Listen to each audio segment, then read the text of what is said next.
Good evening, ladies and gentlemen. I want to begin this video by asking you guys a very simple question. What really transpired between the Deputy President William Samoei Ruto and President Uhuru Kenyatta? Because we all know that these two gentlemen were fondly referred to as the dynamic duo. And they worked very closely in the first term. What really transpired between them? Is there a chance that William Ruto was planning to impeach President Uhuru Kenyatta, as was alleged by some allies of President Uhuru Kenyatta? Personally, I don't think so. Is it possible that President Uhuru Kenyatta was not happy with his deputy over a business deal? Maybe SGR? I don't know. What really transpired between these guys? In this video today, I want us to try and look at Raila Odinga and President Uhuru Kenyatta's game plan for 2022 as they plan to embark on a campaign trail. Because these two gentlemen, Raila and Uhuru, are keen on stopping one man, the Deputy President William Samoei Ruto, from becoming the next President of the Republic of Kenya. But before we go into all those details, if you're watching this channel for the first time, I want you to take a second or two and click that subscribe button so that next time we produce a video like this, YouTube will automatically notify you. Now let us get back to business. And I'm still waiting for your answer. What really transpired between Ruto and Uhuru? Because Uhuru promised to support Ruto even as late as 2017. But from what we've gathered, these two gentlemen actually fell out way before 2017 general election. Of course, we can't get all those details now. Maybe someone will write for us a book and we'll be able to read. And yesterday, President Uhuru Kenyatta and Raila Odinga were in Mombasa. That was not the first time these gentlemen were meeting. They were in Mombasa to meet secretly. It's only that David Murathe leaked the secret about that meeting. And what were these guys discussing in Mombasa? I did a video on that. You can check it. It's down there. But what is their game plan? If you want to understand the game plan of President Uhuru Kenyatta and the game plan of Raila Odinga, their game plan of stopping William Ruto and retaining power, you must ask yourself some very tough questions. The first question you must ask yourself is whether President Uhuru Kenyatta is going to go to Gatundu after the next general election. Do you think President Uhuru Kenyatta is going to go home? So many people have suggested that Uhuru Kenyatta is too young to retire. But if he's not going to go home, where is he going to go to, or where is he going to stay?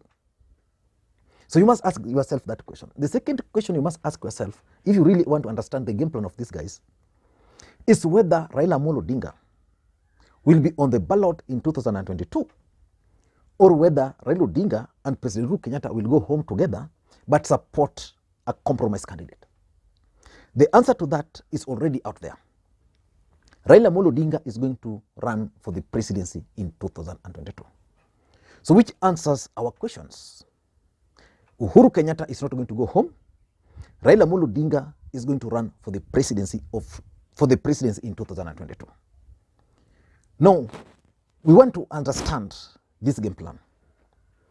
After the last election, Raila and Uhuru entered into the handshake. Before that handshake, nobody would have anticipated these two gentlemen to work together. So which means by 2015, when Uhuru and Ruto fell out, Raila Odinga probably and President Uhuru Kenyatta probably started discussing about 2022. And that's why I'm tempted to believe that the the swearing in of Raila Odinga had to take place so that Raila Odinga becomes the people's president, Uhuru becomes the IBEC president. Number one thing we must understand about these guys is the politics of the handshake.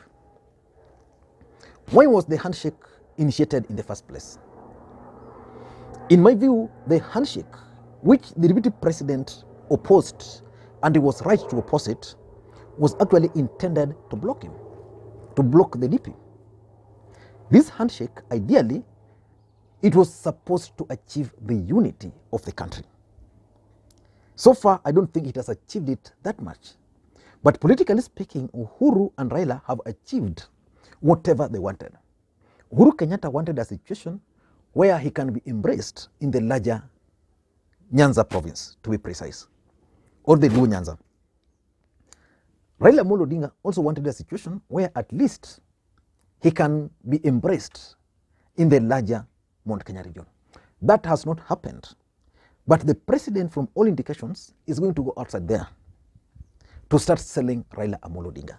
So their calculation was simple, that Uhuru Kenyatta being a presidential candidate and Raila Odinga being a presidential candidate, if you combine these two gentlemen, there was no way you are going to defeat them.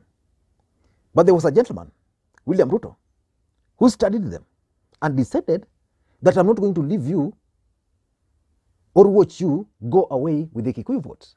So William Ruto is still holding on to the Kikuyu votes.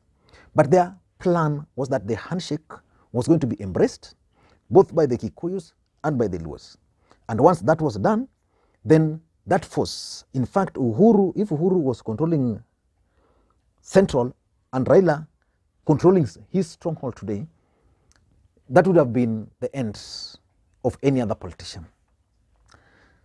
Then from there, we are coming to number two, which is the Building Bridges Initiative process. What was the objective of the Building Bridges Initiative process? Expanding the executive. To do what? The idea of expanding the executive was simple, so that other tribes can feel part of leadership. So that you have a president who is a Kikuyu, for example, a prime minister who is a Luo, for example, then you have a deputy president who is a Kalenjin, for example, then you have one of the deputy president who is a Muslim, maybe from Somali, something like that. But that was not the real intention. And that takes me to the first question which I asked you. Is Uhuru Kenyatta going to retire? And if he's going to retire, where? And if he's not going to retire, which position is he going to hold? Now, the BBI was supposed to create an expanded executive, the prime minister and the presidency. So Uhuru Kenyatta, in my view, was going to be the prime minister of the Republic of Kenya. That's the game plan. So that you go to the people of Central Kenya, then you sell to them that Uhuru was going to be the prime minister, a very powerful prime minister, and then on top of that, you give them the 1 man, 1 shilling vote. 1 man, 1 vote, 1 shilling. That was something which the state and the deep state had planned. But as things stand today, the Building Bridges Initiative process, in my view, has collapsed. But I was reading today that the allies of the president are trying to craft a new bill. And Raila Odinga also recently told the Kenyans that they have plan B if courts are not going to grant their wishes. So BBI was part of the game plan. So they began by handshake, then they moved to BBI. Then there's something also, number 3, the judiciary. Judiciary plays a key role in politics in this country. For those who were alive in 2013, the judiciary just decided to throw away evidence provided by CORD at that time. Why was that possible? It was possible because the judiciary was compromised. In the last election, the ODM party under NASA managed to outwit the deep state, and Maraga made a ruling. That ruling by Maraga actually shocked President Uhuru Kenyatta, and it also shocked the Deputy President William Ruto, and they promised to revisit. So if you've been studying President Uhuru Kenyatta, he's not leaving anything to chance when it comes to judiciary. Because as we head towards 2022, a lot of litigation are likely to happen. Someone will be challenging President Uhuru Kenyatta's appointment here. Someone will be challenging electoral process there. Someone will be challenging the procurement of the kits. A lot of litigation are likely to happen. The only way to deal with that is to have a friendly judiciary. And that friendly judiciary will grant you guys, those who are concerned, will grant them their prayers in court.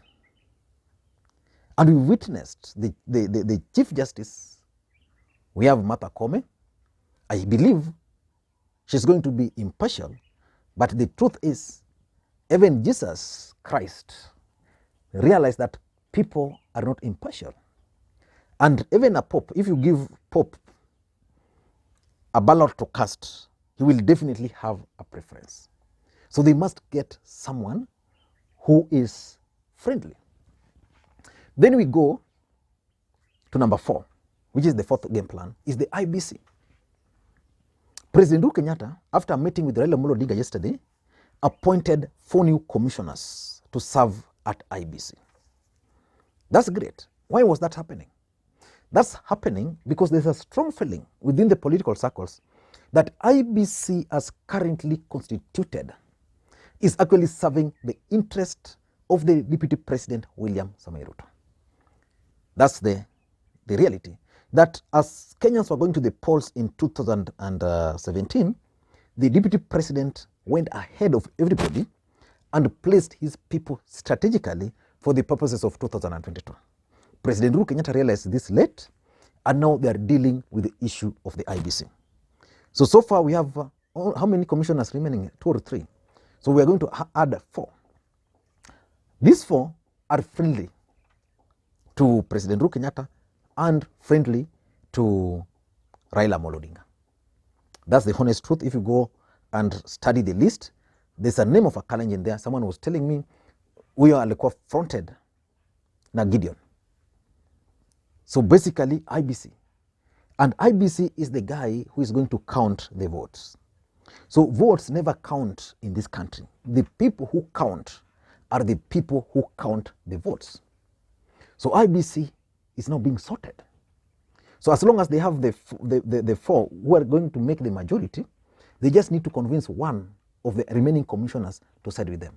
And people like Chebukati can be really frustrated by the deep state because they've been at IBC, they've done that, they've done this.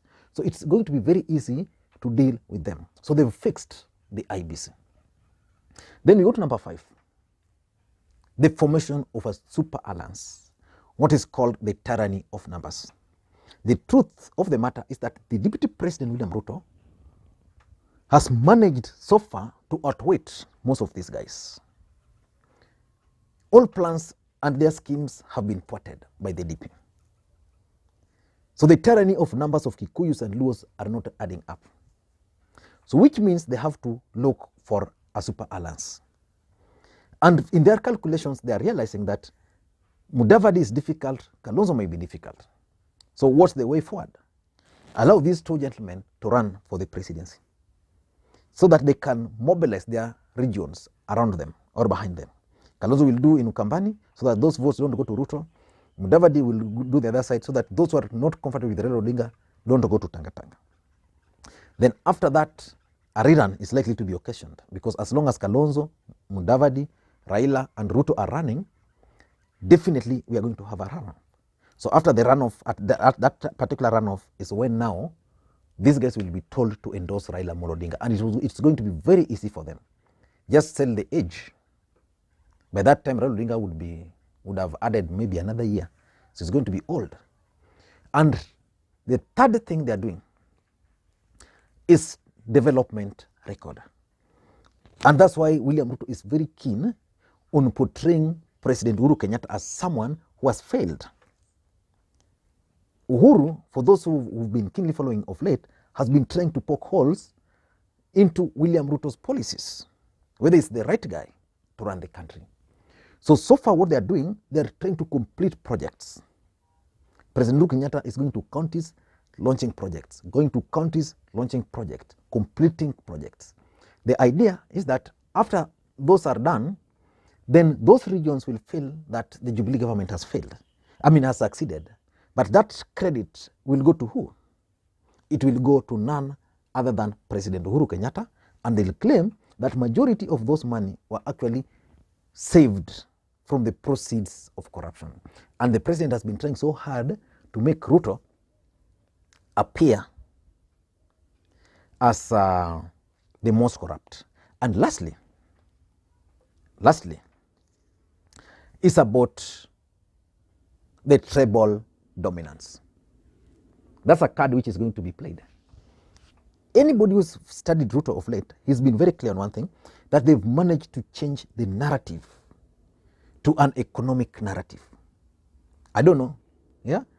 And I watched him yesterday talk of, they are no longer talking about changing the constitution. You know, this country is where it is today because some individuals fought for reforms in the constitution. Those reforms in the constitution gave birth to devolution. But now these two gentlemen, Raila and Uhuru, are likely to start invoking tribal dominance, where Kikuyus and Kalenjins have actually ruled the country for over 50 years. If you give Ruto, it's going to be 60 years. So they are going to ask Kenyans that, is it fair? Is it fair for the two?